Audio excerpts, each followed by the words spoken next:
Tonight on Recruits. The probationary constables hit the beat for the first time. For Sess, the job police dread. He was cold. He wasn't warm like a normal person would be. Ben investigates a mysterious pool of blood. I must admit, I've never seen something like this. And Emily gets a taste of Saturday nights. What are you taking off his pants?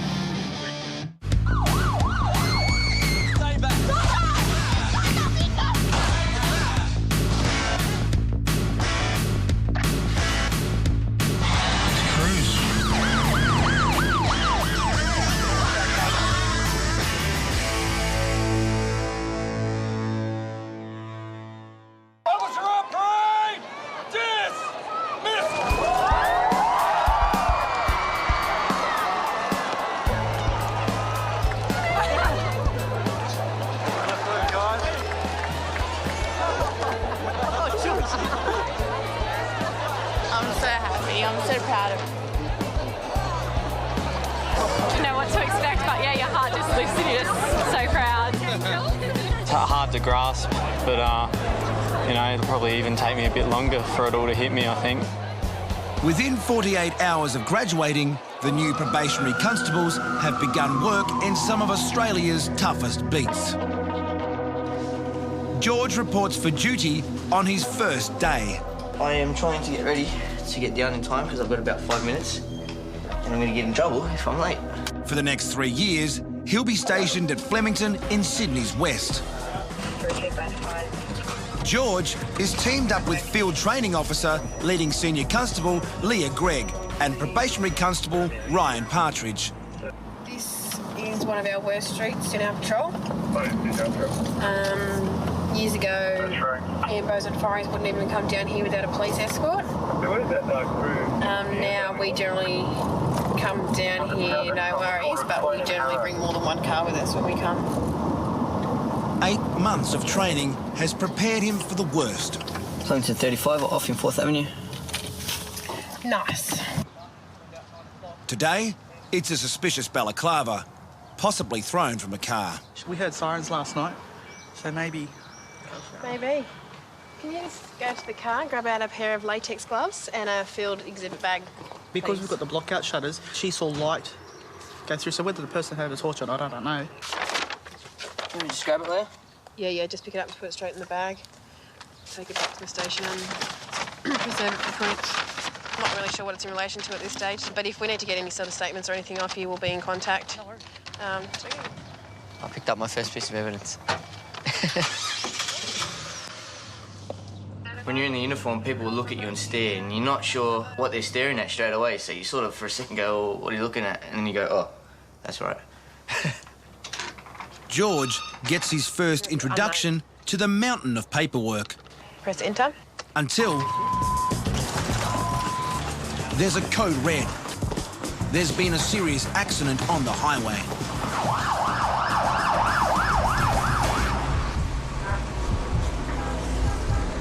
A man is trapped in his car. Make sure that they wait. Rookie George is on point duty. It's my first major accident. We were seeing a couple of little prangs on the way, but this one's a big one. This one's massive. The guy's trapped in the car over there, so they've got to get him out. And they're right in the middle of the intersection, so we've got to stop all the lanes, make sure we control them, and make sure no more accidents happen. It's peak hour. Traffic is banked up kilometres back to the city. Too much traffic up there. They're not got nowhere to go anyway. Sec, sir. We'll stop it in a second. We'll get you across. Righto. The trapped driver is treated with oxygen as paramedics and the fire brigade try to release him. After this truck, you want to stop it? This is what it's all about. I mean, this isn't jumping through a burning building to save someone, but at the end of the day, if we can control the traffic and get people home late but safe, then who cares? You know what I mean? All right, there you go. Eventually, the driver is freed. You just need to make sure you cover all angles. Then when all this gets cleared up, inquiries are done, take more photos, but without anyone in them. It's coming towards 6:30, so time for the shift to end, but it's not going to happen. I know I'm going to be here for at least a little bit longer than 12 hours, so...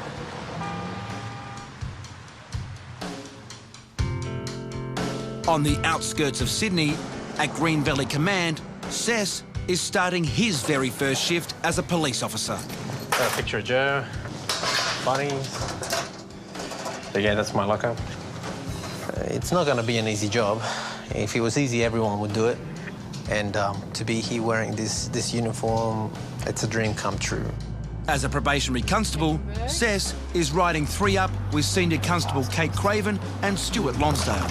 When we're driving around, Sess, if you see anything, just yell out, let us know.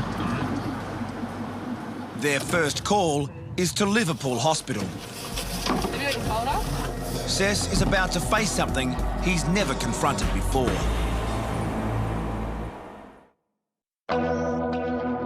It's my first day on the job, literally 3 hours in, and my first job is a deceased, and yeah, basically we're here to do some paperwork regarding the deceased, and yeah, that's pretty much it. So first up, big job, yeah. The gentleman died from maybe died from a heart attack. They just found him in the morning, deceased. Did you read that? Just the history, everything that's happened. The elderly man was brought to hospital to be pronounced dead. Now, a death certificate needs to be issued. Gathering all our evidence so we can present it to the coroner so he can issue a cause of death. My job in this situation was to search the body. So I had to just search him for any property, like necklaces, jewellery, wedding bands, that kind of stuff, and also searching for any injuries. He was cold. He wasn't warm like a normal person would be. The whole time was just thinking, okay, I got to treat him with dignity and, you know, treat him like how I would like the police to treat my family members if they got searched when they were deceased. I don't remember my first job, but I remember my first decease, so I know for Sess that it is something that he will remember. I think he was keen to get here. I think he was keen to get to his first job. To be honest, I don't think it would have mattered what the job was. Yes, he's very excited today. There's nothing in Goulburn that prepares you for anything like this. It's one hell of an experience, and yeah, we'll remember this one. Yeah. Yep.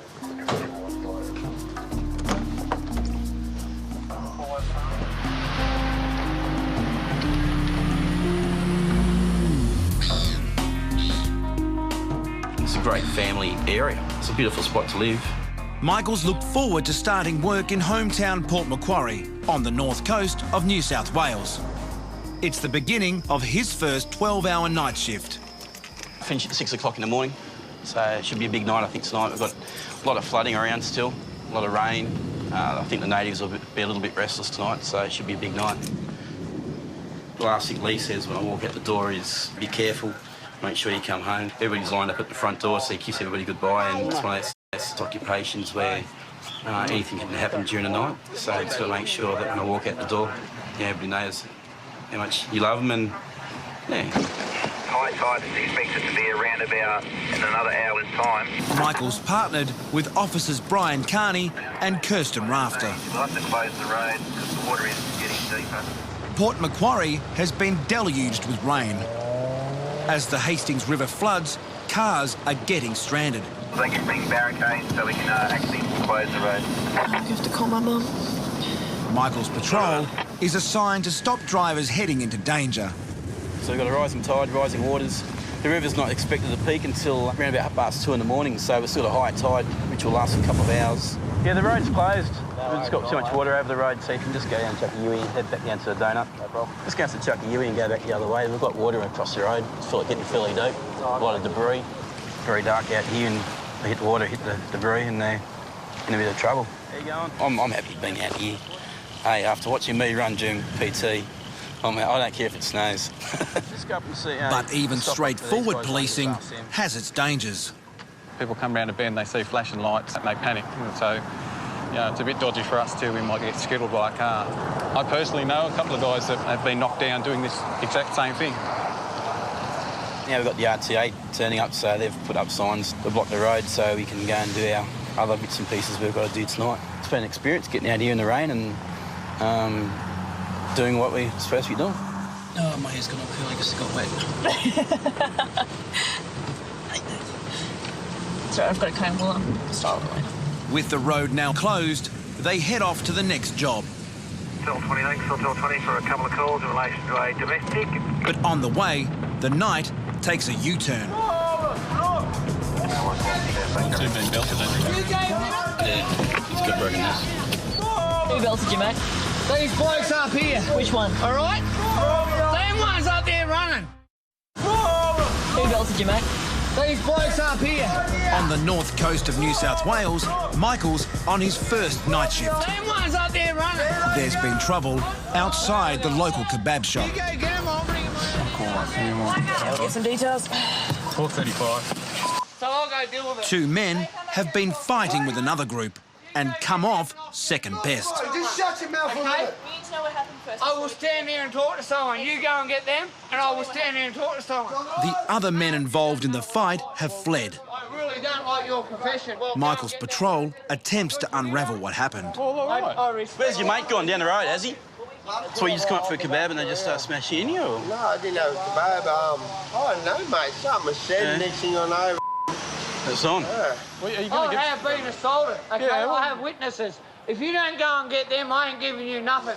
Yeah, mate, try to leave that one in there. Might be able to say that one. Oh, the guy's got a busted nose, a couple of missing teeth. We'll get the EMOs over. Look at you. He's just going to do I've done nothing wrong. I just want to see this is a putrid. He's not going to... When they're intoxicated to that level, it's very hard to get any form of communication out of them. So we're trying to figure out what's gone on. Did he actually lose teeth? Well, his teeth have actually come out. One, he's lost one tooth. Here's the ambo, mate. We'll have a look at you. Have a look at me. Why wouldn't you? I don't give a Calm down. For what? Let these blokes have a look at you. Eventually, one man accepts help from paramedics. Hey, get in there and get your melon checked, man. The other decides to walk home.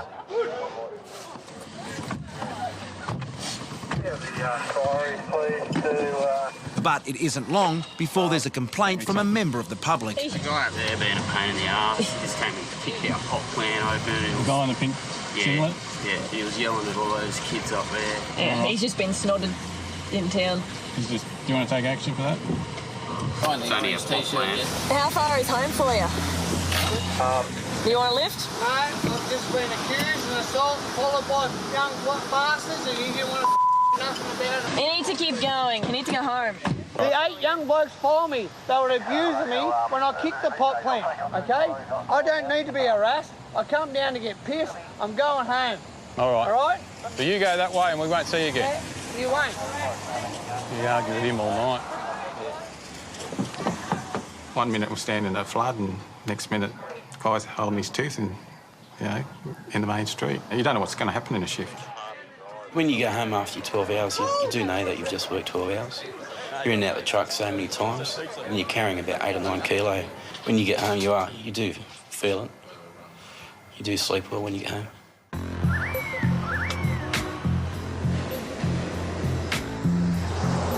Two days after graduating, probationary constable Ben is on the beat in southern Sydney. Probably might have been an idea to bring her torch down too. A suspicious vehicle has been reported in an apartment car park. Yeah, if you could look it up. Yeah, the VIN's the same. It was stolen in 1999. So she's going to arrange the tow for us. What we'll do is we'll get it towed for fingerprinting, and then we'll go back and we'll notify the original owner that the vehicle's been recovered since 1999. I think I'd be pretty shocked if I found out, they'd found my car 10 years after it had been stolen. So I can't really imagine how they're going to feel finding their car now. Probably won't be worth as much as it was back then. Now Ben's on his first night shift, with leading senior constables Renee Holmes and Janet Wilkinson. Non-male informant saw a large amount of blood in the stairwell of that address and an unnamed male sneaked away. They're called to an apartment with a large pool of blood in the stairwell. But seconds later, there's another call. Male assaulted, he's covered in blood, last seen towards Sutherland Railway Station, wearing jeans and a grey jacket. The same, yeah. Green jacket, blue jeans. Look on the railway station. What covered? Sutherland. Covered in blood. Oh, he's got blood all over him. You can mark us off that male. So can you tell us what's happened? Inquiring whether what the ambulance was. And why are you in Sutherland tonight? I'm not sure. Not sure. You don't know if you've been involved in a fight with somebody else? No, I don't. Do you mind if the constable just has a feel in your pockets? Yeah. After learning the ropes at college, Ben conducts his first search for real. You just turn around Turn and around. you just face the wall.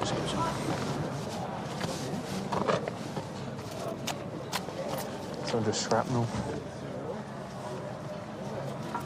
I must admit, I've never seen something like this. This extent of violence I haven't seen before, but I'm sure I'll get to see a lot more of it now I'm starting in this job. To say Sutherland 35 for a CNI. A check on the man's background may shed some light on what's happened. Can we get a CNI check, radio, thanks? May carry use syringes and drugs. Name of the drug user. Recent intel, domestic violence, drugs, traffic, firearms, other public order. So nothing outstanding for you, person. Copy that, radio. Okay, we'll let Janet know. As the man is taken to hospital, Ben's patrol can follow up the earlier report of bloodstains. And you're going to go down and check for the blood? Yeah. Yeah. We're going to then head over to the block of units and just take a look at that area where there's apparently a pool of blood and stuff in the stairwell, because I have no doubt that that's where he's come from.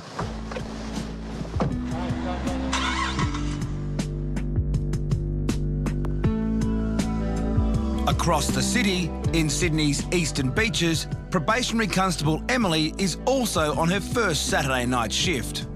Saturday night, so it's probably going pretty busy at all the pubs and stuff, so probably get a bit of everything, I guess. Probably a lot of jobs regarding intoxicated people.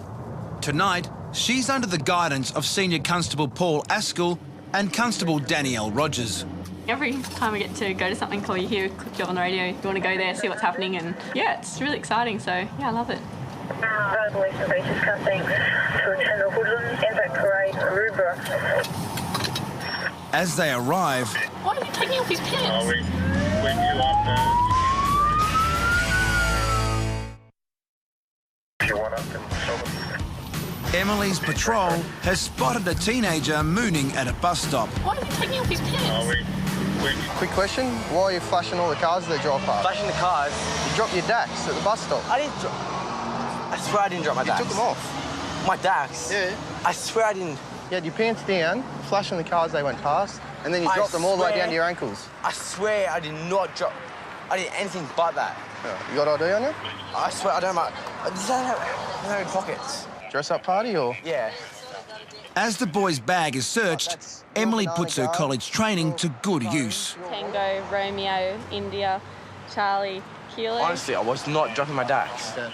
I'll just point it out. We drove across there. Driving across there? You drove across there from the other side of Anzac Parade. And you had your pants down underneath your cheeks. There was a couple of girls. Not boys, but boys dressed as girls here. There was a couple. It was you. I didn't do it, I swear. Red and white shoes like that, they give you out pretty quickly. Don't mention that date of birth, though. Beaches 17, copy that. You said you hadn't been in trouble, so... How are you getting home? I was going to run my bike home. You going to walk your bike home? I'll walk it home, yeah. Mm. So you did a warning, keep your pants up. Yeah. You got parents and that driving kids past? Yeah, I'm sorry. Mooning normally carries a $200 fine for indecent exposure. Back in Sutherland, Ben's patrol is investigating the report of bloodstains in an apartment block. Yeah, just step back inside your unit, please. Police believe the blood may belong to the assault victim they just attended.